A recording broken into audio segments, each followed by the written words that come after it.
Hello everyone, welcome to the User Interface and User Experience Design Tips and Tricks video. And I am glad to be here to share with you some valuable tips and tricks you might use for your website. But before that, let's start with some brief introductions. My name is Jeremiah and I am based in Singapore. I'm a musician. I put musician first because that was my very first job. And I still am a musician till today. I'm also a digital marketer and a UI UX developer and trainer. I currently operate Ungrump, a small boutique agency here in Singapore, specializing in web design, graphic design, and F&B marketing. I graduated last year from an EMBA program at Quantic, and before that I graduated in 2012 from the University at Buffalo with an honors in communications. In my spare time, I also teach music, more specifically, guitar and vocals. My work experience has been pretty immersed in the F&B industry as a marketer. As you can see here, before I opened Ungrump, I was head of marketing at the Clan Restaurant at Mel's Place Bar and Bistro. Aside from that, I was also the manager at Tweedy Communications, which was more or less a PR agency for F&B establishments.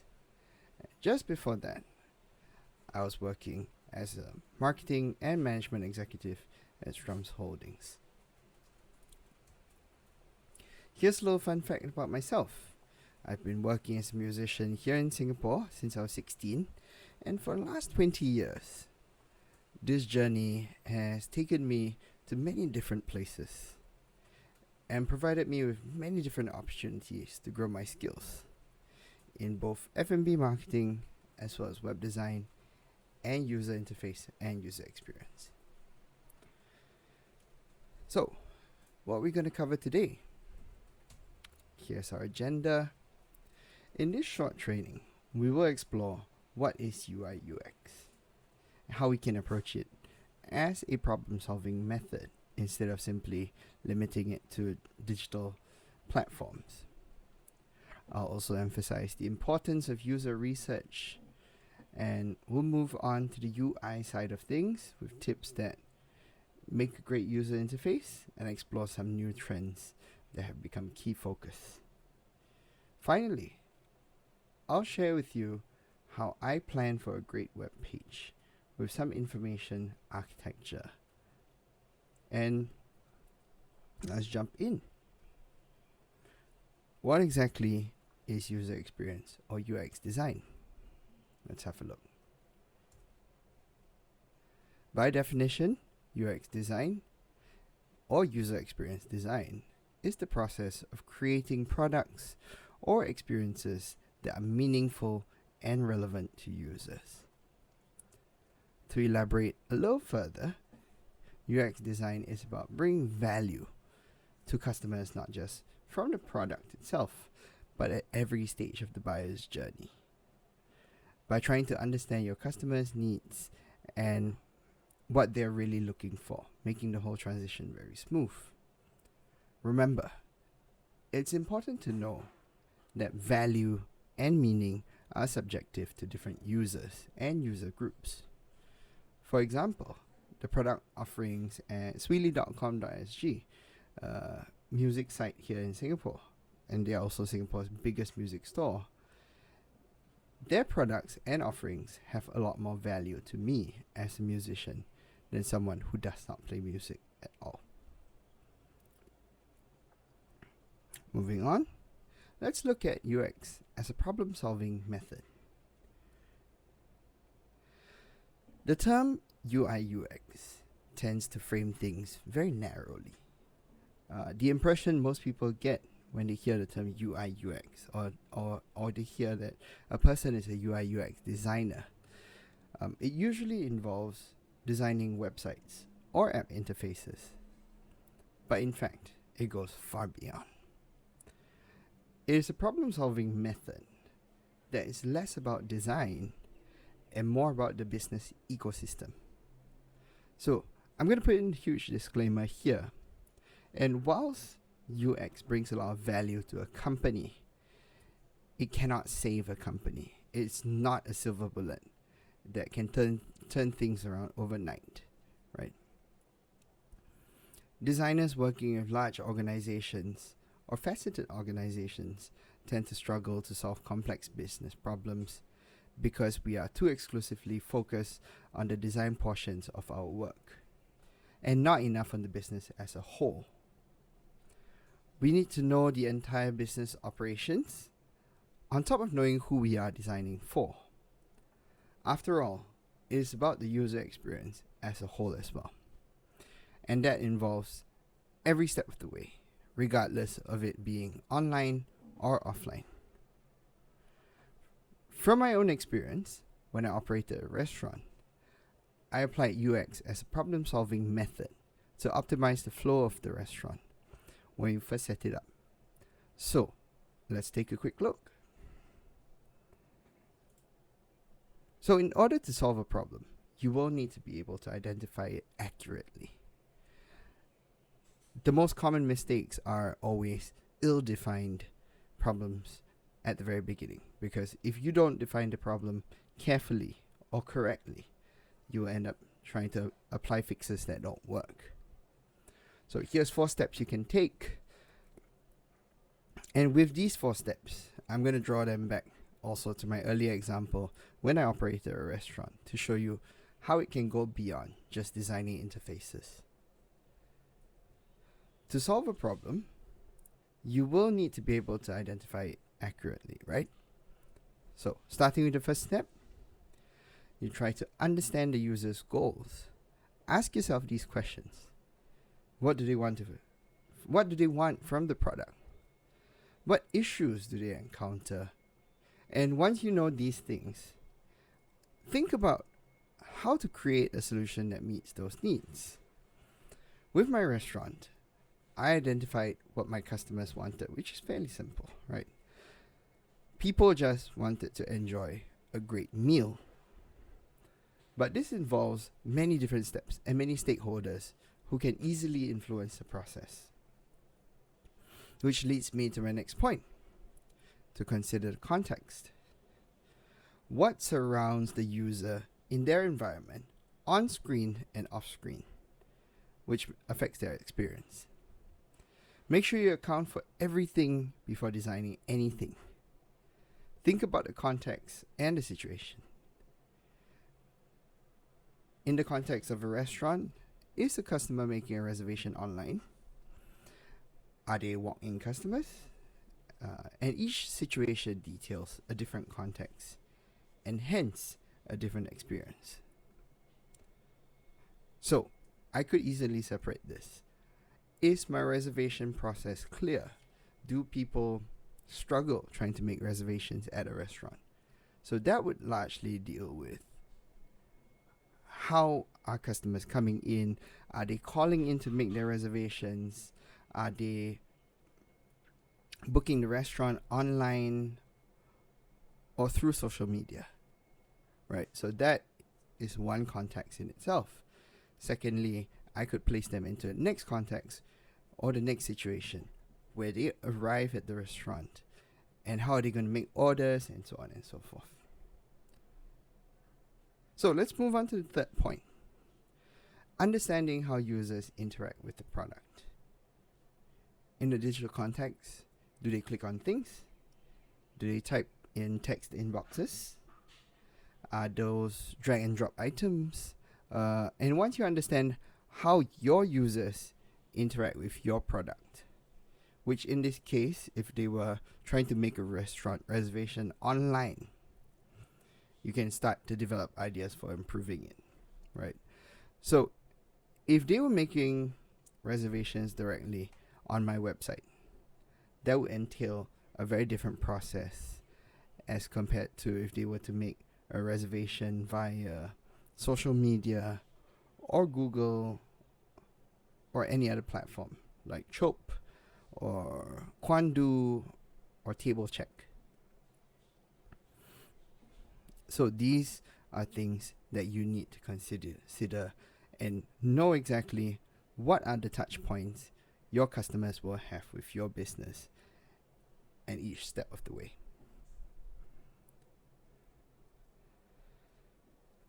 Now, on to the last point, testing and iterating until you find the right solution. I think it speaks pretty much for itself. So, no matter what you come up with, be sure to test it out. Even if it's just in small groups of people before, releasing it out for the public to use, there is no harm in trying something new. You might be surprised by what works best. So, why is UX design so important? In an increasingly competitive world, only the strongest will survive. UX helps you to optimize how you can best provide value to your users and create great and memorable experiences for them. Remember, users may not recall entirely what they did with your product or interface, but they will definitely remember how they felt when they tried to use your product. Okay, so it boils down to these three facets, right? UX itself ensures that your designs are truly relevant. It ensures that your designs are easy and pleasurable to use, and it ensures that you have a good understanding of your users and how that creates return on investment. Let's now jump in to the UX design process. It's a simple 5-step process that looks pretty much like this. And for those who have a design thinking background, it is very similar to design thinking as well. On the surface, design thinking and UX have very little in common. The former, in the past, used to be for management consulting or for creatives, while the latter focuses on better products and services. Yet if you take a closer look at both processes, they share quite a bit. Over here you can see the 5 steps of the UX design process. It involves planning, where you meet the user. You look at what sort of problems they are facing. You define certain concepts, define certain problems. Also start to think about what sort of projects you're going to work on and how you're going to address those needs. You address or anticipate issues, and you agree on deliverables as well as set expectations. In step 2 is where the research comes in, and you try your very best to place yourself into the shoes of the user. You discover what are their pain points, their user dynamics, and represent them with a user persona. Think about what are common scenarios that always come up for these users, and think about user experience or customer journey maps, which we'll explore later. And finally, we define the problem a lot more accurately by validating the problem statements based on the data collected. The third step involves the design portion, where you start to sketch out your designs. You can wireframe, can sort out your information architecture and prototypes. Then you move into testing, test the usability, stress test all aspects of the process, and start gathering primary feedback. And finally, once you compile those findings from the different types of testing, you analyze the findings and you reiterate. You go back into the process of perhaps step 2, 3, 4, and it just keeps repeating, basically informing the next iteration until you find something that you deem satisfied with. Let's move on to the next section, where user research is the heart of user experience. Users are at the center of UX, because without users, we wouldn't call it user experience at all. It's critical to get input from your potential users at every stage to build a product that they actually want.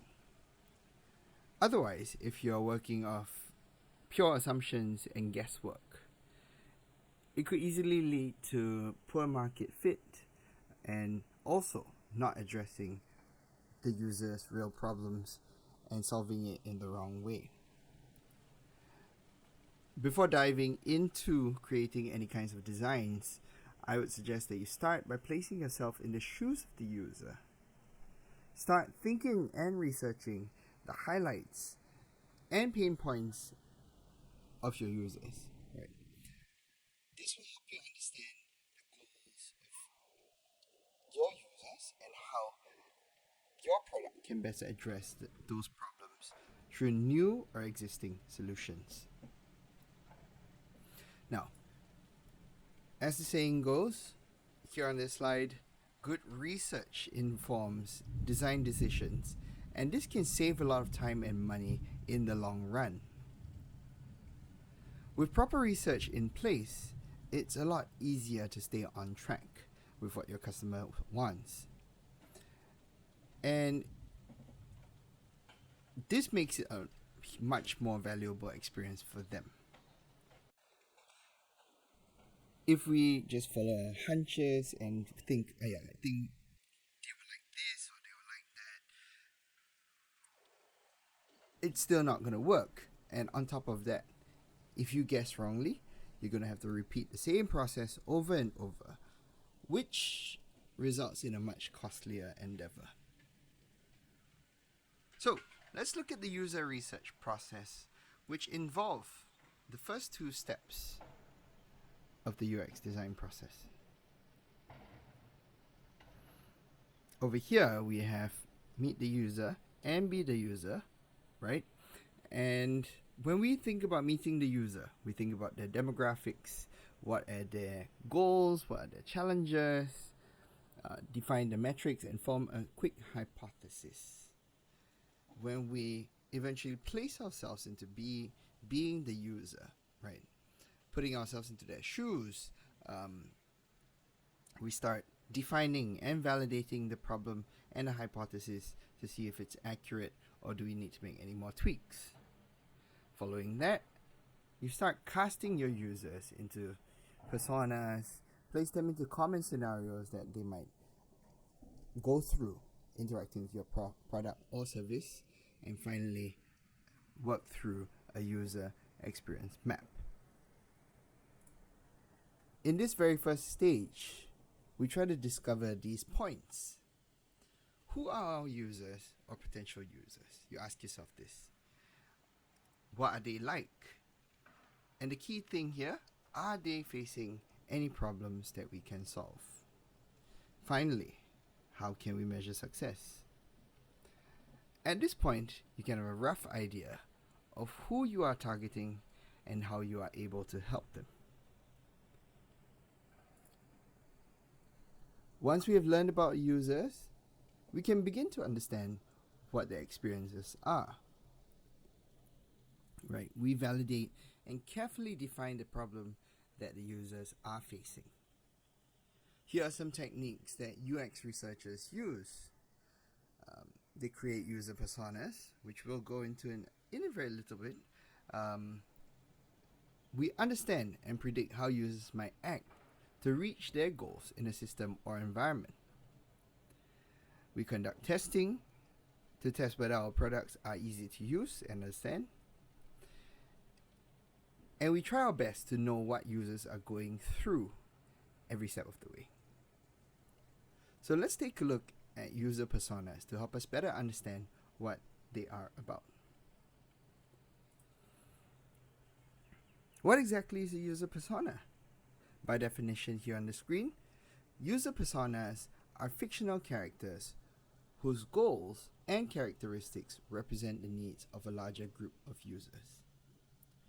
When you think of your target users, do you always have a person, perhaps a friend, a family member, colleague, or someone close, whom you think would love using your product or service? Chances are yes. And You would have thought of a person and also thought of similar people who easily fit into these user personas. Aside from UX designers, marketers also use user personas to represent their target market in very similar ways. And it helps them to craft their marketing messages a little bit better because they know roughly who they are talking to. So let's look at some examples of user personas. Over here, I have an example of a user persona created from the tool Extensio. It contains core information about the person and more specific details such as behavioral patterns, goals, skills, attitudes, background information, and also the environment in which a persona operates. This brings the persona very much to life, and it will be something that designers can very easily relate to. I'm going to show you two examples of user personas I created with reference to some past experiences.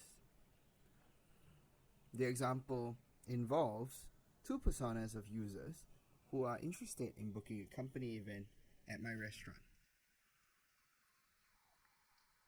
The first person is, over here on this slide, Charlie.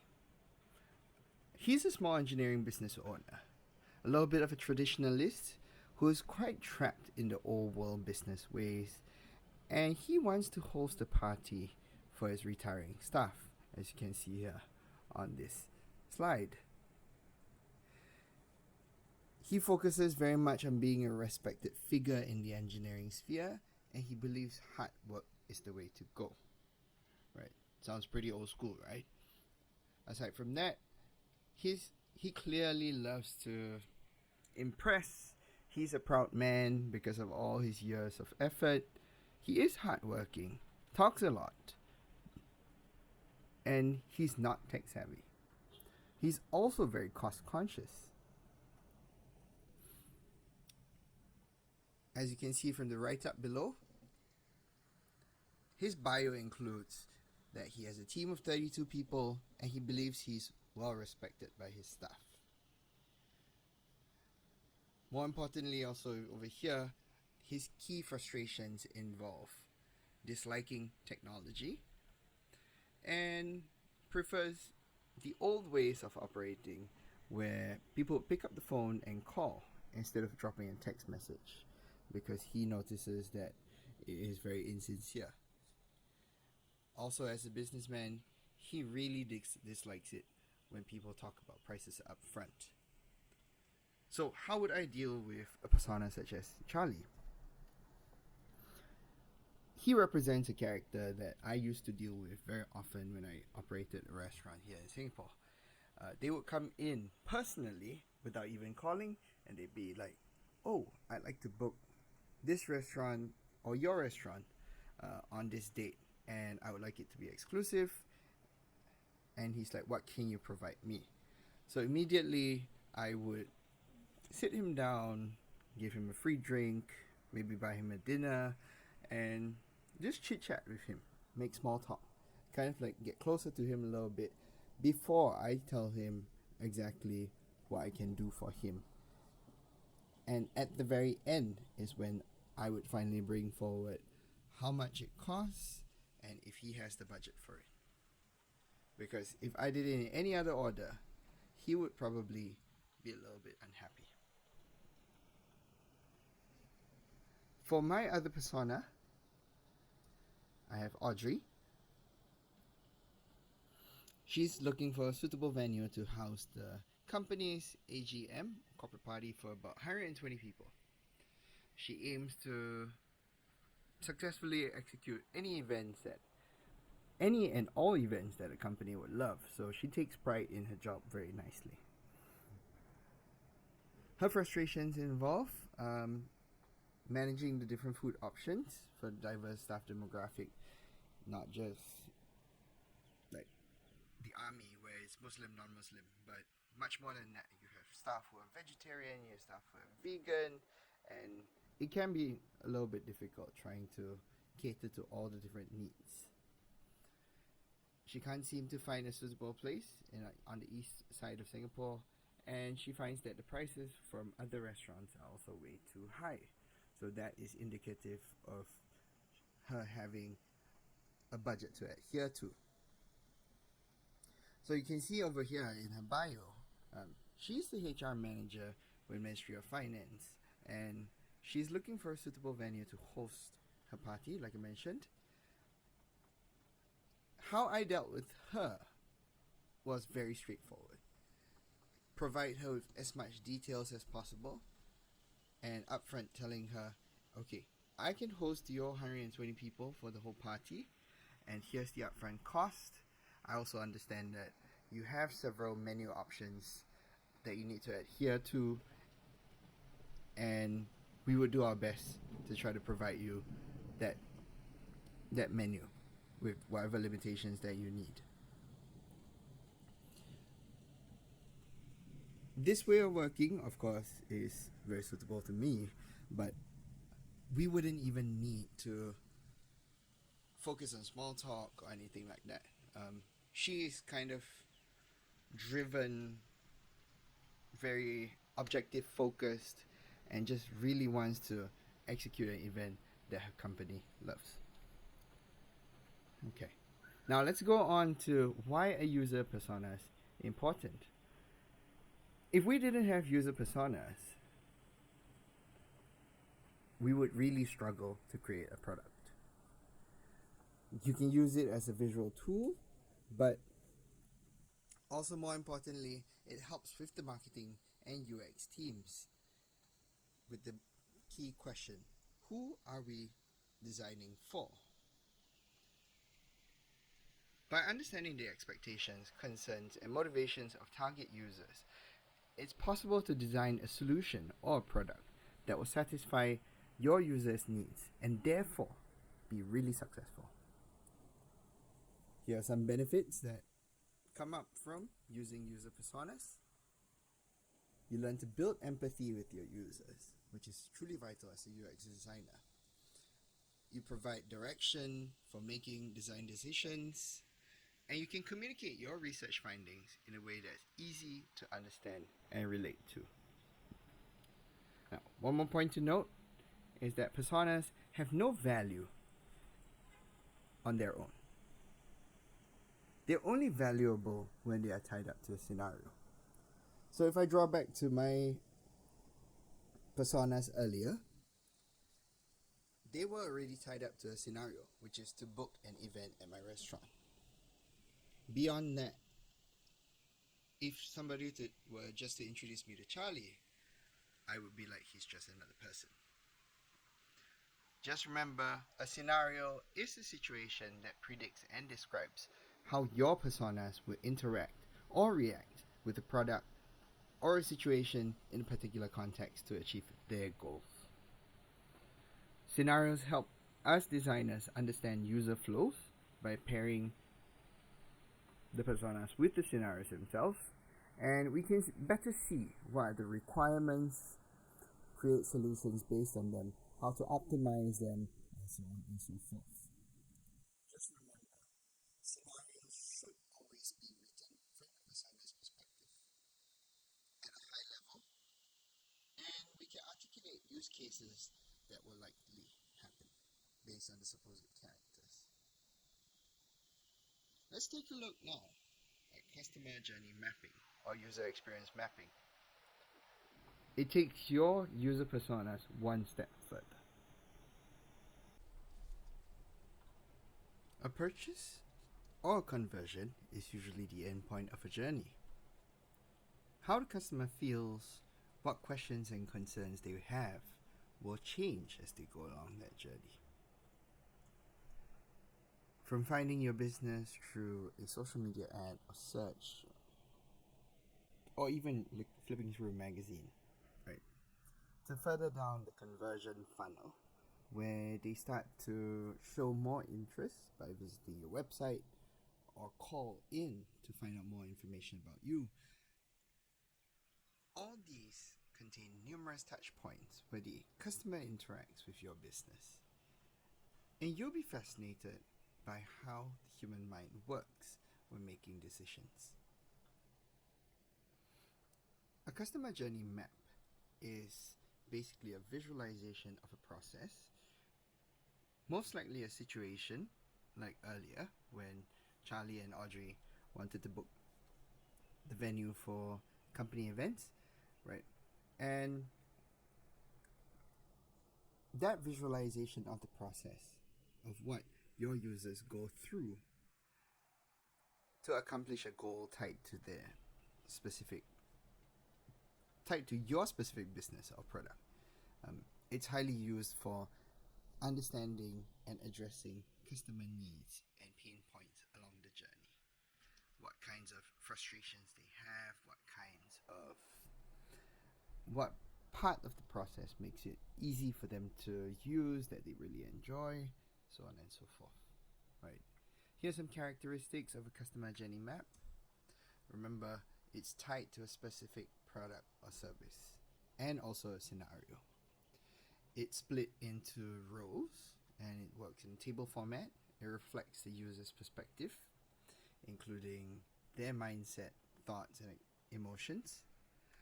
It leaves out most of the process details. So if it's a digital process, we wouldn't care very much about what browser they are using. We wouldn't care much about how powerful the computer is, and so on and so forth. More importantly, it has to be chronological. And there's always one map per persona. It also adds space for opportunities identified from these processes. Why do we use it then? It helps us identify customer journey touch points that cause pain or delight. Gives a wide understanding of the customer journey, the various processes and steps that are tied to each relevant department, to assign ownership of touch points in the journey to those departments. And when do we use it? Basically, any point in the design process as a reference point or a point of review of a product or service. So here's a very quick example of a customer journey map that was created on the platform Miro.com. You can see here that you have the phase of the journey at the very top, registration, onboarding, and the first session, right? Then it moves down to the next row, which is what does the customer do? What actions do they take? In chronological order, of course, so always go from left to right. So if they're signing up, first things first, they do a single sign-on by connecting their Google account. They choose a plan, then they confirm their free trial. In the onboarding segment, next, they go through the training, they click on help icons, and adds profile picture, clicks on learn more, so on and so forth. And finally, when they go into their first session, they open a document, they edit an invite, and they can apply templates. So, that's what the customer does. What about the touch points? Which part of the service or product do they interact with? So you can see here, the first thing that they interact with would be your free trial landing page. This entices them to sign up. And then they sign up, they go to their email, and they confirm their account. Right? Following that, they start using the free templates, and it goes into the onboarding segment where there's the training interface, the dashboard, right? Your account settings, so on and so forth. This fourth row, which involves the customer thought, to understand what the customer is thinking, this is where it shows pain points or delights, right? And they've already been color coded, so I would advise you to do the same if you're running a customer journey map on your own. Start by determining which part of the process is smooth, right? And if you think that they are smooth, make it a green sticky, of course. And if they are confusing or they tend to mislead the user away, I would suggest that you use a red or pink sticky. customer feelings below tend to be represented by emojis. You can, of course, be more specific. Frustration or anger or feeling lost or feeling happy that it's easy to to accomplish. Then finally, the last two bits are more for internal use, where you can think about the process ownership, who is in charge of this section, and opportunities involve various tweaks for improvement. So do give that a try. You can easily find this template on Miro.com and you can get it for free as well.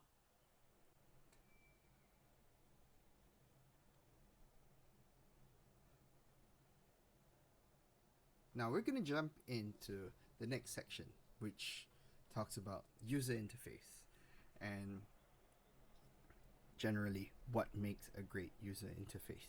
This applies to everything from websites to apps and all sorts of different kinds of software. So let's dive in. So what makes a great user interface? User interface design is the process of building digital interfaces, be it for computers or for various softwares, custom softwares, apps, and so on, with a focus on looks or style. Designers aim to create intuitive interfaces which are easy to use and good looking. UI design refers to graphical user interfaces and other forms such as voice controlled or gesture based interfaces. Starting with what I call, or what most UX designers would refer to, which are the 10 usability heuristics created by Jacob Nielsen of the Nielsen-Norman Group. Here's a quick overview. And zooming in, Don Norman and Jacob Nielsen of the Nielsen-Norman Group have long been a source of information in the user experience community. Focused on research-based user experience design, they have accumulated knowledge around just what makes for successful experiences. Their list of heuristics for interface design are an often referenced piece of literature that lays out principles to follow when crafting experiences. They are as follows, and I'll explain them bit by bit as we dive deeper. Firstly, we have visibility of system status, match between system and the real world, user control and freedom, consistency and standards, error prevention, recognition over recall, flexibility and efficiency of use, aesthetic and minimalist design, helping users recognize, diagnose, and recover from errors, and finally, help and documentation. So let's dig in a little bit. First things first, we have the visibility of system status. Users should be informed of what the system or product is doing in a reasonable timeline. So, if you were to fill in a contact form, the visibility of system status should show you how many fields you've completed, for example, like 5 out of 7, or if they show you the entire form, you can just scroll down and see how many more fields you have to complete. Next, match between system and the real world. Avoid using big words and jargon. The product interface should be easy to follow and uses language familiar to the user. Unless you're in a science or engineering sector, which requires use of big terms, keep your language simple and keep it easy to understand. For user control and freedom, you should always expect users to make mistakes and provide them a way out when they do. Supporting undo, redo, cancelling, any of these operations could prove really useful. And don't take the back key on your browser for granted, because it doesn't always work for certain processes.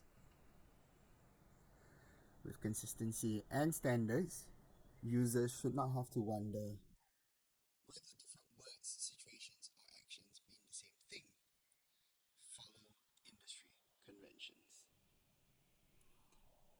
Error prevention, reduce any chance of error with defaults, and providing confirmation where there could be uncertainty. So for example, if it would be much easier to design away any chance of error rather than leaving it there and they could possibly encounter it and they have to remedy it themselves. Aside from that, if there's any level of uncertainty, if I go back to the example of filling in a contact form, if I hit submit and there is no indication of whether the form has been submitted, with a pop-up like your form has been successfully submitted and any message that follows, I might not know if the form was completed or not, and I'll end up clicking submit several times. To the next point, recognition over recall. Reduce cognitive load on memory by presenting options in a clear and visible way that doesn't require memory work. So, avoid hiding important actions behind menus and instead present options that are clear, right? And more importantly, of course, the next point, flexibility and efficiency of use. Consider users of all levels, where applicable, and tailor it to them. Provide shortcuts where you can provide users with, if they are familiar with your system, they could easily jump to their goals and accomplish them easily. But also provide clear instructions and guidance for those who are less familiar. Aesthetic and minimalist design. Avoid unnecessary information. Keep your screens and text focused to maximize visibility and clarity. Help users to recognize, diagnose, and recover from their own errors, because errors are bound to happen. It's important to help users understand what caused that error, followed by a clear recovery plan in simple language. Back to the contact form, fill in again. If it's supposed to be an email field, but you put in a phone number instead, automatically your form field should inform the user that you filled in the information incorrectly. Other than that, common encounters with diagnosing and recovering from errors are like login errors. Personally, I really dislike it whenever I just see the word login error. It will be clear for me to know if I typed my email wrongly or did I enter a wrong password. That way, I would immediately know, okay, I've got my email right, but I might have typed in the password a little bit differently. Lastly, help and documentation. Though it's best or most ideal if we could design away the need for any kind of help or documentation at all, but when needed, make it easy to access and ensure that it's easy to understand. I'm pretty sure that by now you've got some good grasp of what UX design is, and probably also start to see how this overlaps with all aspects of the business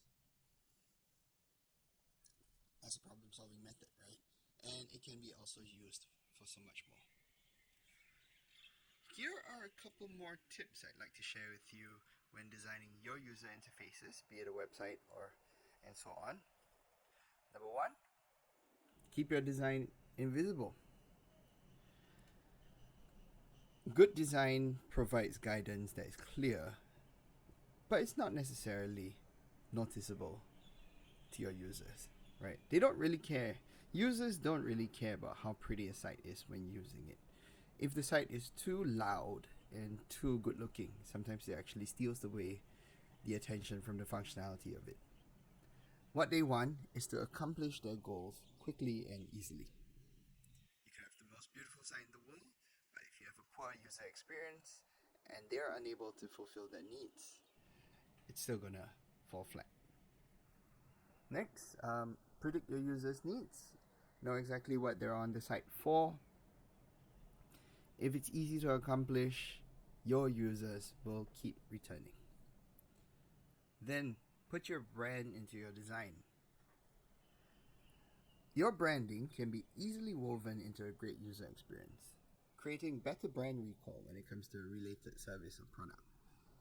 Kind of like Coca-Cola, right? If you think of the color red, naturally you would think of Coca-Cola or teams like soccer teams like Man United or Liverpool, so on and so forth, right? So that's the kind of brand association that should be woven into your site so that people immediately remember your brand. Make buttons and other common elements perform predictably, so users can unconsciously use them everywhere, right? Form should follow function. A button, if it looks like a button, it should be clickable like a button, and it should take you somewhere on the website. Maintain high discoverability. Clearly label icons and well used and well indicated affordances. So if it's a button on its own is just a simple rectangle with text in the middle of it. But what makes it different, right? By placing a slight shadow below. Those are affordances that tell people that, oh, it's popping out. If I click on it, it actually goes kind of like goes in, and that makes it clickable. Next, keep your interfaces simple with only elements that help serve their purposes and create an invisible feel. Aside from that, respect the user's eye and attention regarding layout. Focus on hierarchy and readability. The use of proper alignment, the use of visual hierarchy in terms of your font. If you want to draw attention to a certain block of text, set it to bold, kind of like what I've done on the site, and I make my heading or subheading bigger. So people know that it goes from big to small, or big, technically big to small, and then of course there's bold to non-bold. Draw attention to key features using color, brightness, and contrast. Stick to a color palette based on your brand, of course, to create consistency, and create hierarchy. You can pair different fonts together. Title fonts can afford to be a little bit more fancy because they tend to be shorter, but if your body font is too fancy, it can be hard to read. Other things to note is you could easily make your page skimmable by bolding text along the way. So for users who are too busy to read through your page, they might just take a quick glance at it, scroll through, and if they can catch all the bold text, immediately the message becomes clear. So do consider that as well. Other things that respect users' eye and attention and ability to focus is, especially in 2022, was the use of dark mode. That's when Facebook introduced dark mode, where the background is black and the text is lighter, so it reduces glare and strain on the eyes. Okay, moving on. Minimize the number of actions for tasks and focus on one chief function per page. The less steps people take to achieve their goals, the easier the task gets. It's really, really important because if they get frustrated and there's too many steps, chances are they will drop off. If you have a complex task, use progressive disclosure. For example, if I had a contact form that involved like 15 different fields or even 10 fields, instead of putting it all at once, I would have a progress bar and have my users fill out field by field individually. That's like the platform type form. If for example you're trying to collect information, one way you could do it is to use a Google form, right? And if you have a long form that has like 10, 12, maybe even more fields than that, people might look at the form and they're like, oh man, that feels like too much work. Forget it. I'm not going to sign up. Versus Typeform, which unveils one field by one field. What that does psychologically is that it already, when a person fills in a type form or a product similar to a type form, they would type in their information at the front, and it's easy because they think it's single field, single field, single fields. Sometimes they don't even notice the progress bar. If you have like 20, 30 fields, sometimes they're already like 5 or 6 in, and then the next thing you know, they proceed to complete the form simply because they are already invested in it. Right. So that's something that you can really, really consider. If you can minimize the number of actions, I would say minimize it. If you cannot, because it's a complex task, provide clear instructions or use step-by-step processes with progressive disclosure. Point number 6. Put controls near objects that users want to control. The submit button should always be near a form. Same thing with the play and pause button. It should be near the video. Otherwise, it will lead to a lot of confusion. Number 7. Keep your users informed regarding system responses, actions, and feedback. So I think this was already covered in the Nielsen-Norman heuristics, where people are informed of the system status. And lastly, the last 3 points. And these last 3 points, use your UI design to help guide users and reduce burdens. Pre-filled forms are a great way to guide users. Also maintain your brand consistency and provide next steps which users can deduce naturally, especially if they're buying a product. First, I add a product to cart, then what should I do next? Go to cart, check out. Upon clicking checkout, do I create profile? So on and so forth. Alright, to my next point, I'm gonna talk a little bit more about information architecture and how you can organize your website. And we'll also use the same concepts to build great web pages and place them into prototypes. Organizing your website with information architecture. Information architecture focuses on the organization of information within digital products. And think about it. People go to your website for content that has value to them, right? Information architecture is there to make sure that your content is easy to find. And of course, it goes beyond just a simple search function. It talks about so many other things. And the easier your content is to find, the greater the experience. Within UX teams, there are roles dedicated to information architecture, and their job is to ensure that there's a clear structure to the data. The more data there is, the more important the need for information architecture. And information architects work to provide structure in terms of cataloging the website, helping you organize how information should be categorized, how information should be reorganized and presented to the user. So what we're going to do is that we're going to design our very own information architecture. You will need to do 2 things.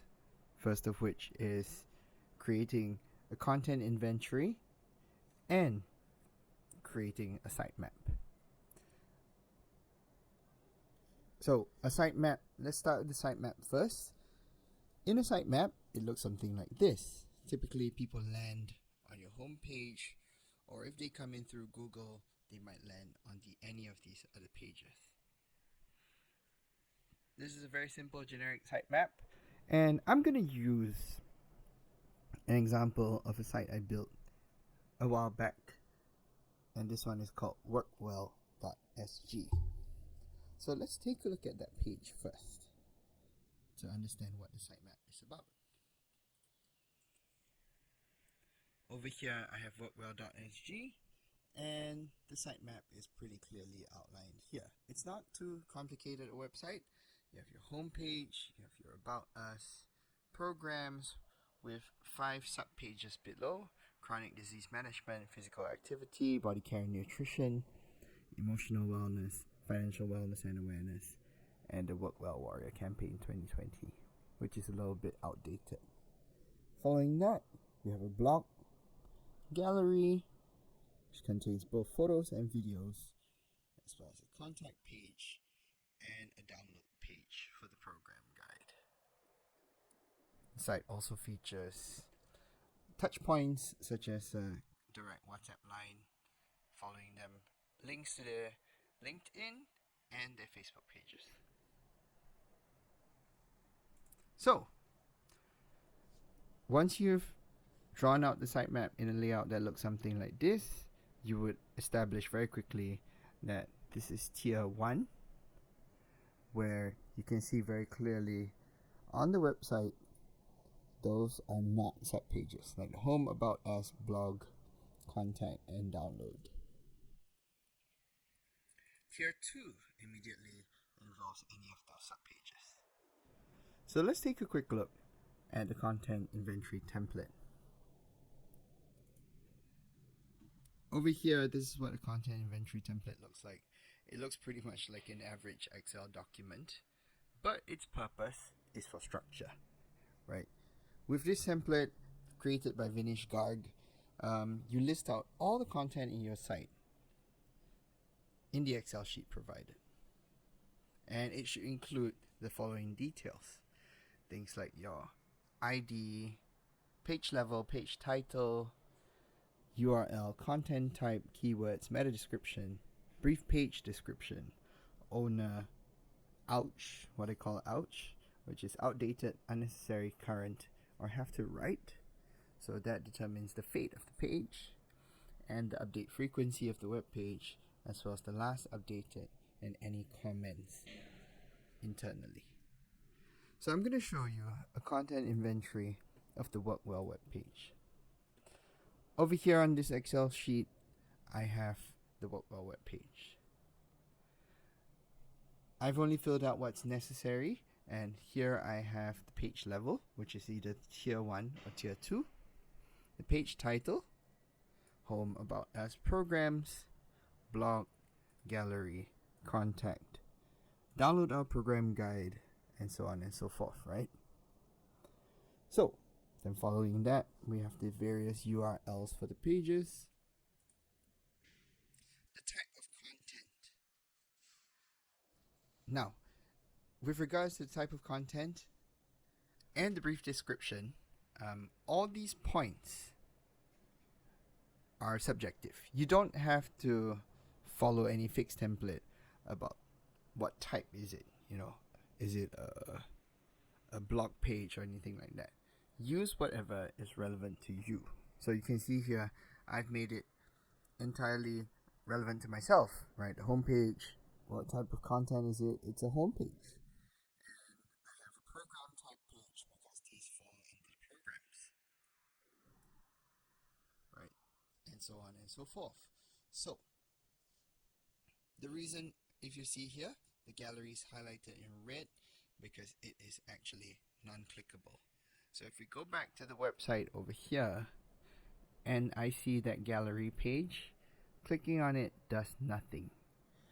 I'm just listing it there simply because it is part of the sitemap or the navigation. Now, moving on, you can also see other things over here on the ouch section where it says current. Pretty much this is current, so is this, and the blog as well. For the gallery bit, you can skip with the contact program guide. I would say it's already outdated because it looks like the website hasn't been updated since 2020. So this literally determines what is the fate of the site going to be, right? You can also put in keywords for your SEO purposes over here, so that you can get a bird's eye view on not just the UX portion on the information architecture bit, but also any keywords that are associated with the page. And you can assign it to the various owners, especially if your website is big and complicated and run by different departments. Content belongs to, for example, department A or B or C, and so on and so forth. I think that would be great. Okay, so once you've listed all this and you have a sitemap, that gives you a complete content inventory. And what do you do with it then? Immediately with the page levels, especially with the page levels actually, you could reprioritize what you want from the web page itself or the website. Do you wish to highlight certain sections of the website a little bit more prominently? Do you want to move them from a sub page to something that's on the first tier of the navigation bar? These are all important considerations for information architecture as the needs of your users and your business changes. In my last section, I'm going to explain to you the information architecture of individual pages. We're going to talk about various functional blocks about the web page and also try our hand at a little sketching. In this section, we're going to use information architecture to build out a web page. On this next slide, what you'll see are a bunch of what we call web page blocks, right? Functional blocks that typically appear on a web page. Know that this page or this list is not exhaustive, and you can also create your own. The blocks have their own specific goals that add up and contribute to the main goal of the web page. So I would say always start out with knowing what page you're going to build. If it's a product page, the goal of the product page would be to inform users about the product, its specifications, and also sell the product. Then you take that goal and introduce all the necessary blocks that you're going to put into it. For example, with a product page, I would put in the goal of the section, which showcases the product. I would introduce it, place the problem as part of my copy, same thing with the agitation, and offer a solution, and place a CTA right next to the solution as well. Okay, I would skip the video and founding story because that belongs more on an About Us page. We can place a How It Works section on the product page as well, and throw in for sure a testimonial section. This way, with a testimonial section, if people have any doubts, you are showing them that there have been many success stories with your product.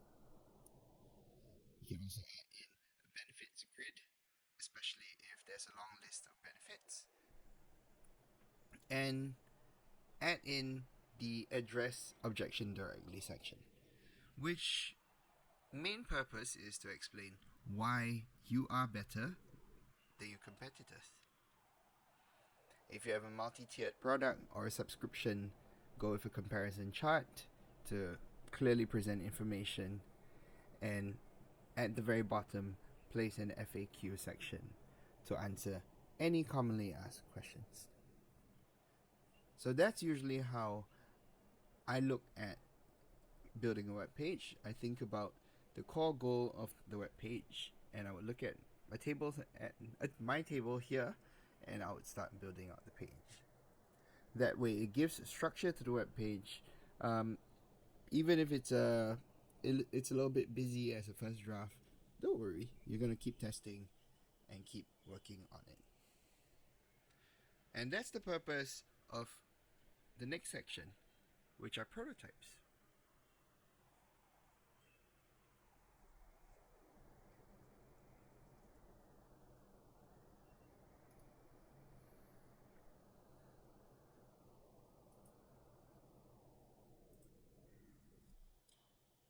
By definition,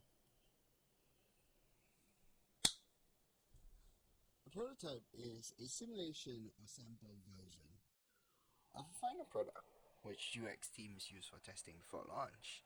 And the goal of the prototype is simply to test and validate ideas before sharing them with stakeholders.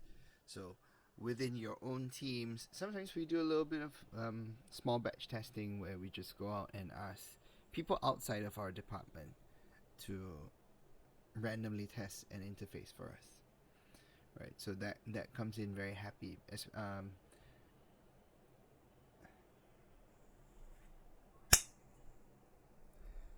A prototype is, by definition, a simulation or sample version of a final product, which UX teams use for testing before launch.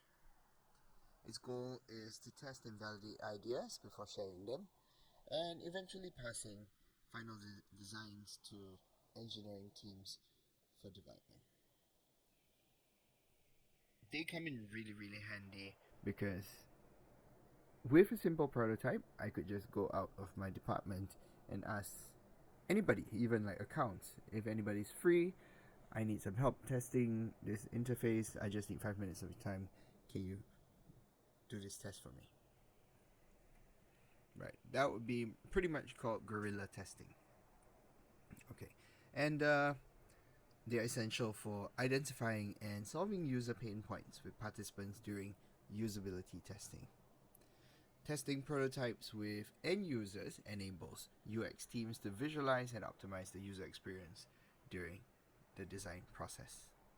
So, as your users test your product or your interface or your website, they will definitely give you feedback, or there will, if you take a look at what they're doing, there will be parts where they find it really smooth to use the website. Other sections maybe not.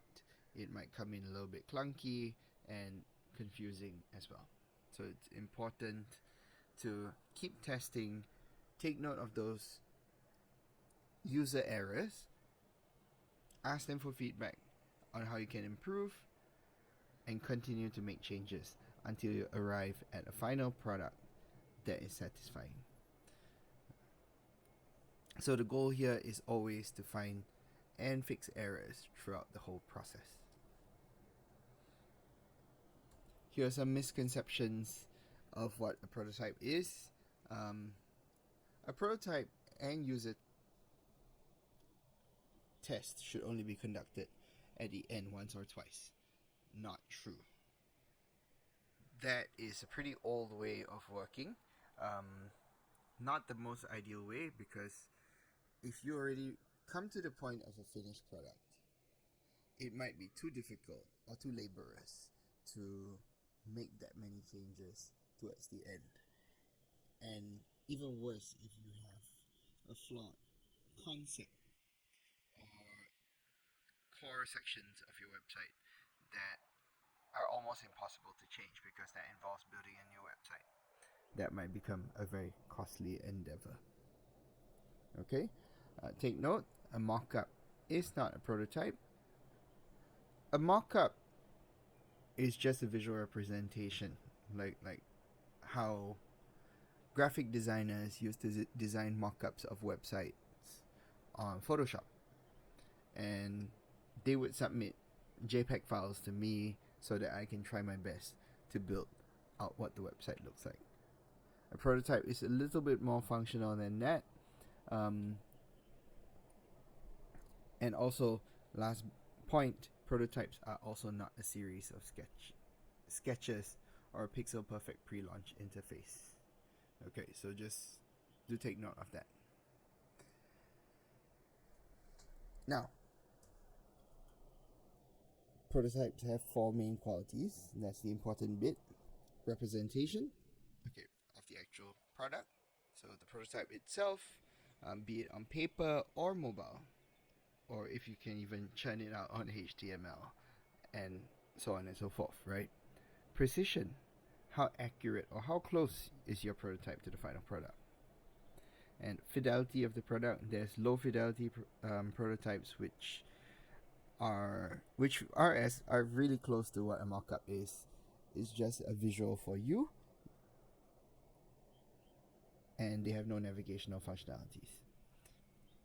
A high fidelity prototype, however, is usually completely filled out. It almost looks like the final product. You can use the high fidelity prototype as though it were the real website. Backend capabilities.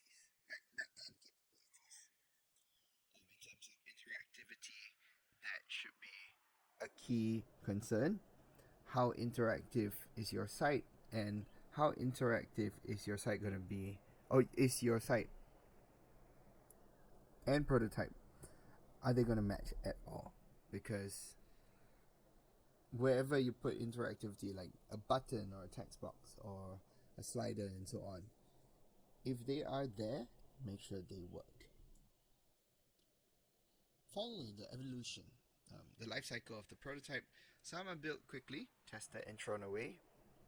That is rapid prototyping. Others may be created and improved upon, ultimately evolving into a final product. Now, just remember, you should always prototype every possible iteration of your design, even your earliest ideas, because that gives you something to build on. Prototyping shouldn't be reserved only for the beta tests, and just keep testing throughout. Because testing a prototype produces new insights. And don't just test within your team, because you're the people who designed it. You'll be too close to the product, and you know it inside out. So always test with somebody who gives you a fresh perspective. So finally, we're here on our last bit, paper sketching. Before I show you a brief video of how I created a prototype based on a paper sketch in Miro. You can start by practicing your sketch or your wireframe on a piece of paper, right? Ignore the content on the page. Look at this. Look at the image over there. It does not have any of the text, but simplify them to functional sections of the website. Text, picture, slider, video, buttons. Draw connections for the next wireframe to map out the connections, and that basically gives you a paper prototype. If you like it, you can continue to port your sketches out to a tool like Miro or Figma. So those are two popular tools. Figma is more or less the official prototyping tool, but if you need something quick and very, very easy to use, I also recommend Miro, although it lacks the advanced capabilities that Figma might have later on in the process. So here's the video. In this video, we'll be learning to port over our paper sketches into Miro and also create a low fidelity prototype. It will not have any functional or navigational capabilities, so people cannot click on it, but it can still demonstrate what you want the page to look like. Okay, click 2. Hello everybody. In this video, we're going to create a low fidelity prototype based on our paper sketch. It will not have any navigational capabilities, so people cannot click around on it, but it can still demonstrate what you want the page to look like. So let's get started. let's click on a new board.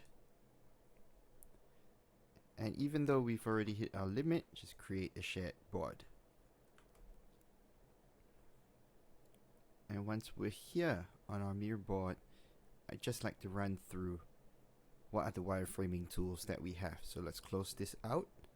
And if you navigate to the left toolbar, you can click on More Tools, select Wireframe Library, and there you have it. There's a whole selection of tools on display for you to use. So let's start by copying and pasting our paper sketch. If you don't have a picture of it yet, you can just take a quick photo. If you don't have a picture of it yet, you can just take a quick photograph.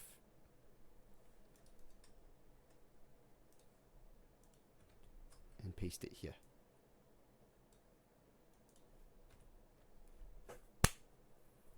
If you don't have a picture of it yet, you can just take a quick photograph on your phone.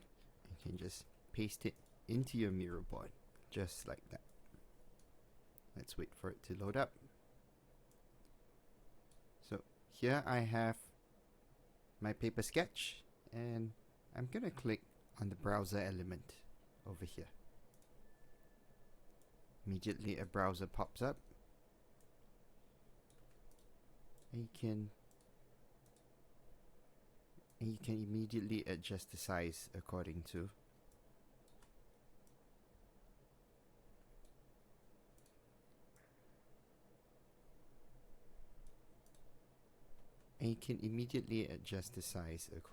the paper sketch.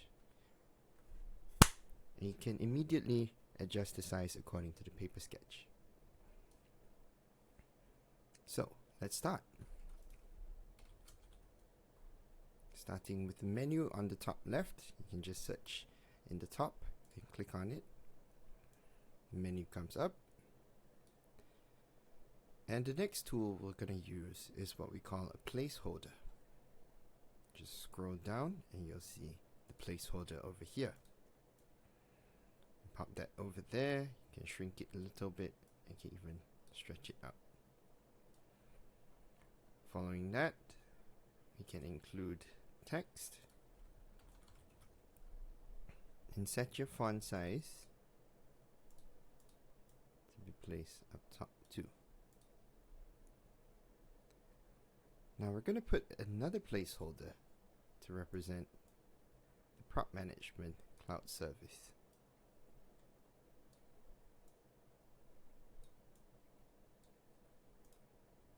And let's move on to the next block. Benefits. You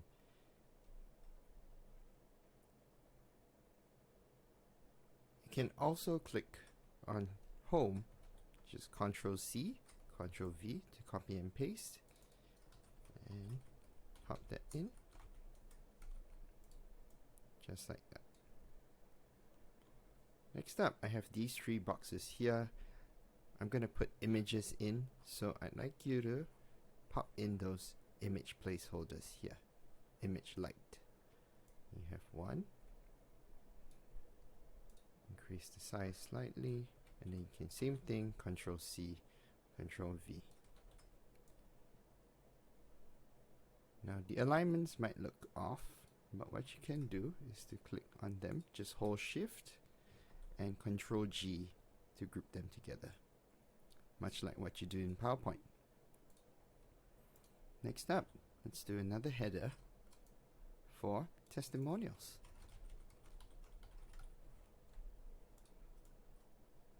And once again, let's reduce the font size. Sorry, let's use size 36 over here, and same here, 36. Now, we need to add filler text. So let's search for text. You can quickly put a simple text paragraph here. Or if it looks weird, you can also click on just text area.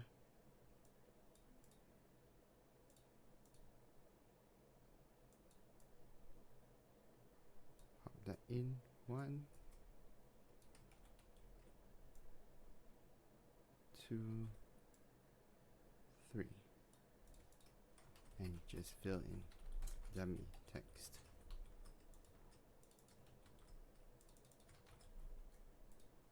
Lastly, I'm going to extend the browser a little bit because there's not much space. And notice here the footer is a separate section.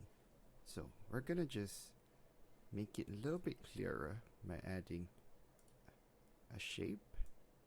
And we'll draw that out just like that. Remove the border. And let's make the footer a nice gray color.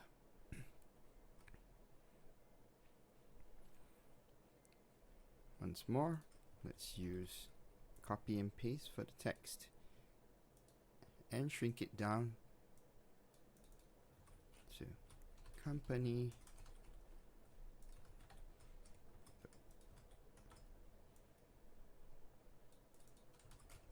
support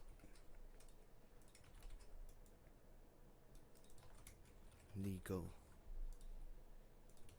and lastly connect. Now we're gonna have to space them out evenly.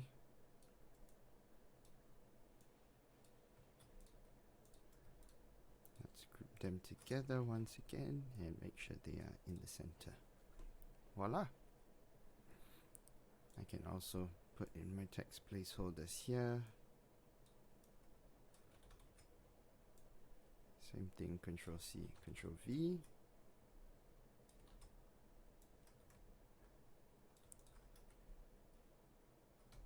And there we have it. We have a low fidelity wireframe based on our paper sketch.